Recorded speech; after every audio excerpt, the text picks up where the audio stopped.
কারাগারে আটক সাবেক প্রধানমন্ত্রী ইমরান খানের অবস্থা নিয়ে অনিশ্চয়তা এবং তার দল পাকিস্তান তেহরাকি ইনসাফ পিটিআর এর উপর নিষেধাজ্ঞার প্রতিবাদে ইসলামাবাদ ও রাওয়ালপিন্ডিতে বড় বিক্ষোভের ডাক দিয়েছে তার দলটি। সরকারের জারি করা 2 শহরে 144 ধারা উপেক্ষা করে এ ঘোষণা দিয়েছে পিটিআই। মঙ্গলবার ইসলামাবাদ হাইকোর্ট এবং রাওয়ালপিন্ডি আদিয়ালা কারাগারের সামনে বিক্ষোভ করবে পিটিআই নেতাকর্মীরা বলে জানিয়েছে পাকিস্তানের গণমাধ্যমগুলো। ইমরান খান বর্তমানে আদিয়ালা কারাগারে বন্দী আছেন। দলটির অভিযোগ, গত 9 নভেম্বরের পর থেকে তার পরিবার বা ঘনিষ্ঠরা তাকে দেখতে পাচ্ছেন না। এতে তার স্বাস্থ্য নিয়ে নানা গুজব ছড়িয়ে পড়ে।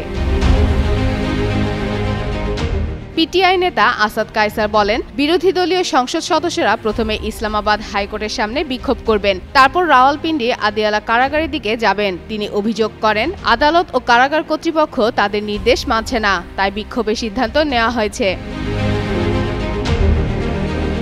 গত সপ্তাহে পাখতুনখাওয়ার মুখ্যমন্ত্রী সোহাইল আফ্রিদিকে টানা 8মবারের মতো ইমরান খানের সঙ্গে সাক্ষাতে বাধা দেওয়া হলে তিনি কারাগারের সামনে অবস্থান নেন। একইভাবে ইমরান খানের পরিবারও কয়েক সপ্তাহ ধরে তাকে দেখতে পাচ্ছেন না। তার স্বাস্থ্যের বিষয় নিয়ে নানা জল্পনা তৈরি হয়েছিল, যদিও সরকার বলছেন তিনি সুস্থ আছেন।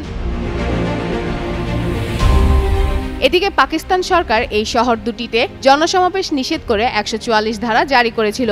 তবে ইমরান খানের দল এই নিষেধাজ্ঞা উপেক্ষা করেই আদালত ও কারাগারের সামনে সমবেত হওয়ার এই সিদ্ধান্ত নিয়েছে। ফেডারেল রাজধানীর প্রশাসন গত 18 নভেম্বর 2 মাসের জন্য এই নিষেধাজ্ঞা জারি করে, আর রাওয়ালপিন্ডির জেলা প্রশাসন সোমবার 3 দিনের সমাবেশ নিষেধাজ্ঞার নোটিশ দেয়। এছাড়া পাকিস্তানের কেন্দ্রীয় সরকার খায়রুন পাখতুনখাওয়া প্রদেশে গভর্নরের শাসন জারির হুমকি দিয়েছে। পিটিআই নেতাকর্মীরা বলছেন, এটি প্রদেশে অস্থিতিশীলতা বাড়াবে, বিভাজন তৈরি করবে এবং সাধারণ মানুষের ভোটের অধিকারও অমূল্যায়ন করবে। পিটিআই কেপি শাখা জানিয়েছে, পেশোয়ার ইসলামাবাদ মোটরওয়েতেও বিক্ষোভ হবে।